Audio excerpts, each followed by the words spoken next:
Okay, if you want to read this particular article, just go to justinstellman.com/A26. They desperately need your attention. About 20 years ago, when I was working as a security guard at a prestigious high-rise building for corporate executives, I had an experience that changed my way of thinking forever. Since then, I've been able to apply what the old man told me to other areas of my life other than how he used it. It's interesting that having some perspective sometimes can alter how you think and how you live. I was about 20 years old and I had been working at the building for about 6 months when I was told we were getting a, quote, new security guard in the building next door. I was happy because I didn't particularly like the guy I was working with. Even though we were in different buildings, we would spend a lot of time together talking until our shift ended at around 11 p.m. Well, the new guy turned out to be a 73-year-old retired business owner who wanted to earn some extra money. He ended up becoming almost like a mentor to me. During the slow times, I would go hang out with him in the giant cold lobby of his building, and he would share with me advice on all his current findings when it came to saving and investing money. He would make sure that I understood what dividends were, what the difference between load and no load stocks were, what bonds were, and the power of positive income, and especially the power of compound interest. I was like the son he never had. One day he asked me to take out my wallet. I was a little reluctant, but I reached into my side pocket of my suit and I showed him. I was a little nervous as I wasn't sure what his intentions were. I figured at the very least I could outrun him and chase him down the street if he took off. He didn't open my wallet up, but I'll never forget what he told me. He looked at me with confident blue eyes and a stern glare, and then he said to me, quote, "You must realize, Justin, that every person or corporation is going to do whatever they can ethically do or not to get inside of your wallet. The money in your wallet represents your life and your energy, and it's your job to protect what you've earned. Don't freely give people access to what you've spent time earning." I'll never forget that moment about 20 years ago. I'm not sure whatever happened to that old man. I'm sure by now he's long gone, as he would be about 93, but he had a profound impact on how I view the world. Subsequently, I took another job, we parted ways, and I never saw him again. I wonder if he ever thought about me and if his words impacted me that day. Sometimes all it takes to change your life or your worldview is just a few words from a friend. Now, I didn't take what the old security guard was saying as something to be taken lightly. And he was not telling me this out of a lack abundance mindset. He was just saying to make sure to have an awareness that that's how the world works. People are going to do their best to get what they want from you, even if it's your life and your energy. Since then, I've seen his words to me become true, not just with finances and money, but in every other area of life as well. One can easily understand why corporations, businesses, and even individual people would want to get in your wallet and get you to buy that useless trinket you saw on late night TV. But now I'm starting to see how what he was saying relates to other areas of life as well. For example, let's take the advertising campaign for a UFC fight. They put out free videos, almost like mini movie trailers, in order to get you emotionally involved in each of the lives of the two fighters.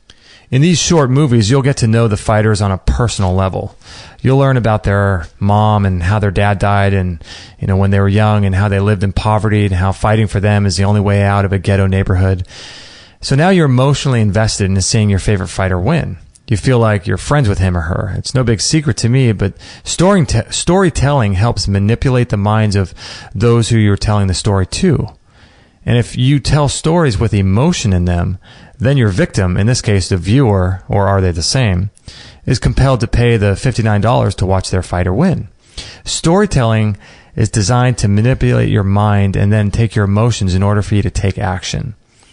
And the action they're trying to get you to take is to take out your wallet and give them some of the money you have given your time, energy, and life for. Think about it. You pay multiple times if you buy that fight. You give them money, that's one payment. Then you give them the time you took to earn that money, that's another payment. And then you give them the time or life that it took you to watch 4 hours of fighting because you want to get your money's worth, right? That's the third payment.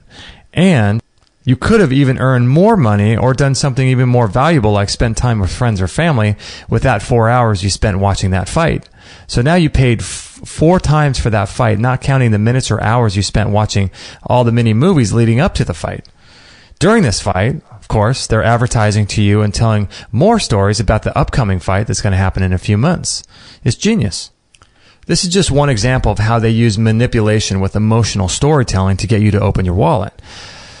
But you also can see this in other areas of life too. Drama. The current state of the media in our culture is all about attention. People pay attention to drama. In the same way that the corporation is telling you stories in order to get you to pay them, the news or other people are trying to get you hooked into their dramas. Of course, if the news channel can keep you hooked for that next story, they can earn more money from advertisers. Now, lately I've been listening to a really funny radio show by a guy named Phil Hendry. If you get a chance, I highly recommend it. It's absolutely hilarious. For me lately, it's been really important to laugh. The radio show involves Phil Hendry, who is the host, and callers or regular guests he has on that he plays himself. He can change his voice and play many different characters, and he's so good at it. You really think the guest he's talking to is a woman, but in reality, it's him talking to himself. The guests he has on are all characters he's playing unbeknownst to his audience. All of the characters are so outrageous and inflammatory, it's actually pretty ridiculous. For example, one of the characters was saying the other day that Hitler was just misunderstood. It's all really outrageous kind of stuff. Educated people call in absolutely outraged. As I was listening to it and laughing, I had a sobering thought. I felt as if the powers that were are on a pier fishing, and we're all swimming in the water, and they're trying to catch our attention with bait. That bait in our life comes in the form of TV shows, media drama, friends, family, corporations, or any other entity that is vying for our attention. If they can hook your attention, they've won. When your attention is on them, you become easily manipulated. They can make you sad, angry, they can make you happy. When your emotions get controlled by some other entity, you become a slave to it rather than the other way around. If a person you don't know is making sounds that come out of their mouth and causes you to feel an emotion inside of your body, you've lost. They control you. If they control you, then they can get you to fight their wars, follow their rules, and ultimately give them your energy units called money. So it all starts with attention. Then that attention subtly affects your mind and causes you to become hypnotized. Once you're hypnotized, then they can tell you stories that get you to be emotionally involved in whatever their drama is. Now, once you're emotionally involved, you've lost, and now they control you. So how do we protect ourselves? The first step is knowing how the game is played. This is also called awareness.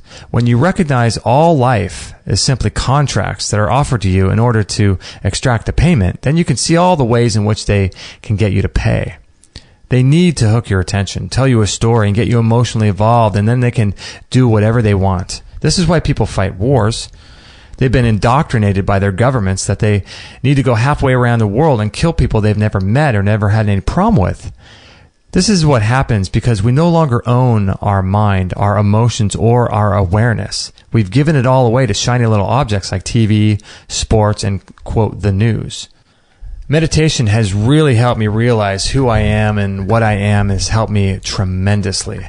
I'm still getting better at it. It takes a long time to really allow meditation to affect you on a deep level, and I'm still getting there. Right now, I sit for about 15 minutes a day. To a person who has meditated for years, that's probably nothing, but it's a start.